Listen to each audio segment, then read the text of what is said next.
La historia oficial dice que murió por una traición, que lo sacaron de Palacio Nacional a empujones, con los brazos amarrados y los ojos llenos de rabia. Pero Francisco I. Madero no murió ahí, murió mucho antes. Murió el día que creyó que se podía gobernar a una nación que se encontraba podrida desde las entrañas. La patria necesita algo más que caudillos, necesita hombres con ideales. San Pedro de las Colinas, Coahuila. Francisco Ignacio Madero era rico, muy rico. Venía de una de las familias más influyentes del norte del país, pero tenía una idea extraña para su clase social, la idea de la democracia.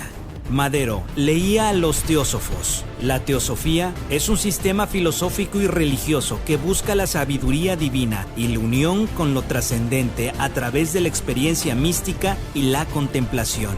Además, practicaba el espiritismo y creía en la no violencia, pero también creía que Porfirio Díaz había secuestrado el país. En 1908, mientras el anciano dictador declaraba en entrevista que México estaba listo para la democracia, Madero lo tomó en serio, muy en serio. Escribió un libro que sería su sentencia de muerte, La sucesión presidencial de 1910, un manifiesto, una total bomba atómica. En él, acusaba al régimen de Díaz de tiranía, represión y simulación, y proponía elecciones libres en un México que estaba reprimido. En 1910, el Partido Nacional Antirreeleccionista lo postuló como un candidato a la presidencia. La gente, hambrienta de un cambio, lo siguió. Madero, presidente, sufragio efectivo, no reelección. Díaz lo mandó a arrestar antes de las elecciones, pero Madero logró escapar. Desde Texas, lanzó el Plan de San Luis. Este era el llamado a levantarse en armas, y México empezó a arder.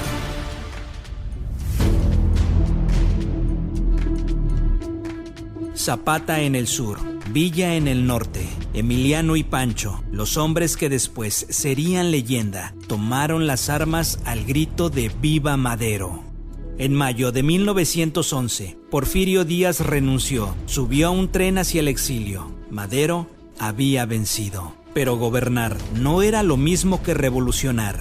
Desde su primer día como presidente, Madero estaba solo. Los porfiristas lo odiaban. Los revolucionarios lo traicionaban y su propio gabinete estaba lleno de enemigos vestidos de traje. Su error, confiar en un ejército que aún respondía a Díaz, confiar en generales que eran traidores con uniforme, confiar en Victoriano Huerta. Huerta era un viejo militar alcohólico, despiadado y ambicioso. Madero lo nombró jefe del ejército para combatir una rebelión. Fue como poner a un lobo a cuidar ovejas. Este hombre no sabe gobernar, no durará mucho, decía Huerta. Mientras Madero intentaba gobernar con ideales, otros cocinaban el complot. Félix Díaz, sobrino del dictador Porfirio, buscaba regresar al poder. Bernardo Reyes, otro general retirado, también quería la presidencia. Y Henry Lane Wilson, embajador de Estados Unidos, no confiaba para nada en Madero. El embajador veía con miedo que Madero no favorecía lo suficiente a las campañas estadounidenses. Y entonces, todos estos nombres se cruzaron en la historia como puñales. Planeaban un golpe y lo llamaron la Decena Trágica. El 9 de febrero de 1913 eran las primeras horas de la mañana cuando estalló la rebelión. Las tropas leales a Félix Díaz y Bernardo Reyes atacaron desde el cuartel de la Ciudadela. El presidente fue despertado con el estruendo de los cañones. Señor presidente, están atacando Palacio Nacional. Madero no huyó, subió a su caballo, fue al frente y ordenó defender la ciudad. El caos duró 10 días. El cielo de la ciudad se volvió gris de pólvora. Más de 5,000 muertos y una capital en ruinas. Y mientras eso ocurría afuera, dentro del gobierno, Huerta ya había elegido su bando. Con su bigote espeso, su mirada dura y una copa de brandy en la mano, Huerta le juró lealtad a Madero. Señor presidente, yo sabré defenderlo hasta la muerte. Horas después, Huerta hizo un pacto secreto con Félix Díaz y con el embajador estadounidense, el Pacto de la Embajada. La meta, destruir a Madero e instalar a Huerta como presidente títere. El 18 de febrero de 1913, Madero fue arrestado en Palacio Nacional, y no fue por los rebeldes, no por los golpistas, fue por su propio jefe militar, Victoriano Huerta. Le pusieron las esposas como si fuera un ladrón. Ese día murió algo más que un presidente, murió una ilusión, la esperanza de que México podía cambiar sin sangre, y comenzó la oscuridad más profunda de la revolución. Madero, aún con traje formal, fue movido en Palacio Nacional, bajo custodia militar. Lo metieron en una habitación pequeña, sin ventanas. El hermano de Madero, Gustavo, un estratega político, también fue arrestado.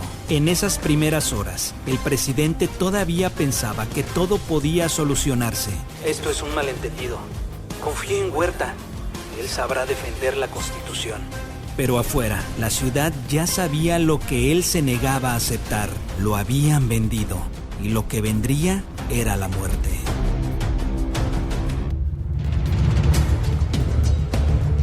El 19 de febrero de 1913, Gustavo, el hermano de Madero, fue llevado a un cuartel de la Ciudadela, no como prisionero, sino como un trofeo. Ahí lo esperaba una turba de militares y rebeldes, borrachos de poder. Lo golpearon, le arrancaron un ojo, lo torturaron hasta matarlo. Él gritaba que no temía, que no se arrepentía, pero le hicieron cosas que ni los animales se merecen. Luego, su cuerpo fue arrojado a la calle, como si fuera una basura.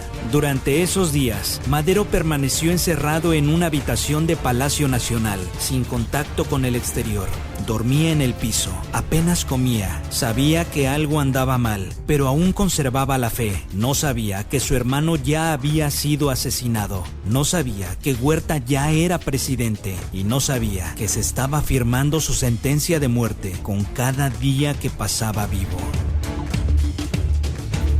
Pasó sus últimos días escribiendo.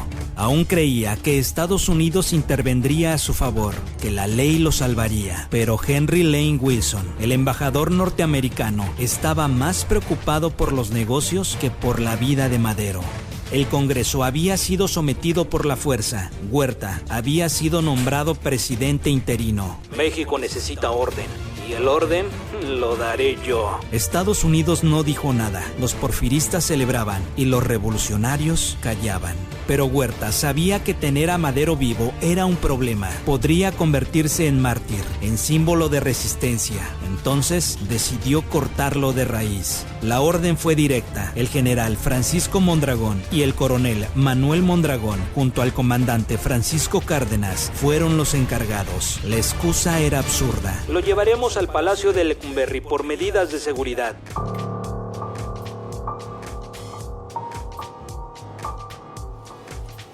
El 22 de febrero de 1913, a las 11 de la noche, Madero fue sacado de su celda. Lo subieron a un automóvil junto a José María Pino Suárez, ambos esposados, ambos en silencio. El trayecto fue corto y en la parte trasera del Palacio de Lecumberri los bajaron a empujones.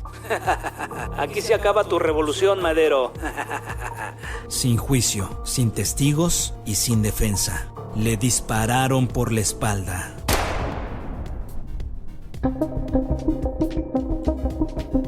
Los cuerpos fueron tirados en la calle junto a un muro. Se dijo que intentaron escapar, que los mataron por accidente, pero todo era una mentira. Fue un asesinato bien planificado, una traición a sangre fría. El cadáver de Madero quedó bajo la lluvia boca abajo. Nadie lo cubrió, nadie se atrevió a llorarlo en público. El país volvió al silencio, pero no por paz, sino por miedo. Un cuerpo sin vida en la madrugada, un presidente asesinado por su propio ejército, un país que no volvió a ser el mismo. Francisco y Madero ya no se encontraba, pero su sombra apenas comenzaba a recorrer los pasillos del poder. El 23 de febrero de 1913, los periódicos amanecieron con titulares fríos y cínicos. Madero y Pino Suárez intentaron fugarse, murieron abatidos. Nadie lo creyó, pero nadie lo dijo en voz alta. Victoriano Huerta asumió la presidencia con el cinismo de quien cree haber ganado. Bebía brandy en Palacio Nacional, hacía nombramientos militares como si repartiera un botín de guerra. El país volvía a ser un cuartel, una dictadura militar sin máscaras. Pero el crimen contra Madero lo perseguiría como un fantasma. Huerta no solo había asesinado a un presidente, había crucificado la esperanza, y la revolución se encargaría de recordárselo. El asesinato de Madero unió a sus enemigos, pero también encendió la furia de los verdaderos revolucionarios. Venustiano Carranza, que al principio había sido aliado de Madero, juró vengarlo. Desde Coahuila lanzó el Plan de Guadalupe, desconociendo a Huerta como presidente. Villa en el norte, Zapata en el sur, Obregón en el centro. México ardía una vez más.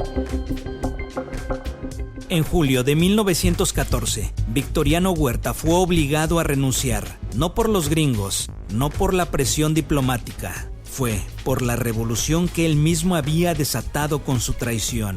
Salió del país como un criminal disfrazado de presidente, viajó por Europa, intentó regresar desde Estados Unidos para formar un nuevo ejército, pero fue arrestado por las autoridades estadounidenses en 1915, y ahí, en una prisión del Paso, Texas, se acabó su historia. Murió solo, enfermo y borracho.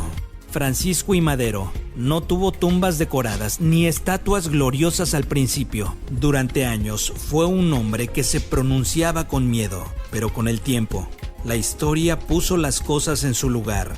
Su hermano Gustavo mártir, su esposa, Sara Pérez, exiliada y olvidada, vivió años recordándolo, sin poder enterrar a su amor. Francisco I. Madero creyó en la democracia cuando nadie más lo hacía. Soñó con elecciones limpias, con justicia, con un México donde el poder viniera del pueblo. Lo traicionaron, lo destruyeron, pero nunca lo borraron. Su muerte fue una advertencia, un espejo, un símbolo de que los ideales no bastan si no se entienden los monstruos que habitan en el poder. Mi crimen fue creer en ustedes, y aún así lo volvería a hacer. La voluntad del pueblo es la única base de la autoridad pública.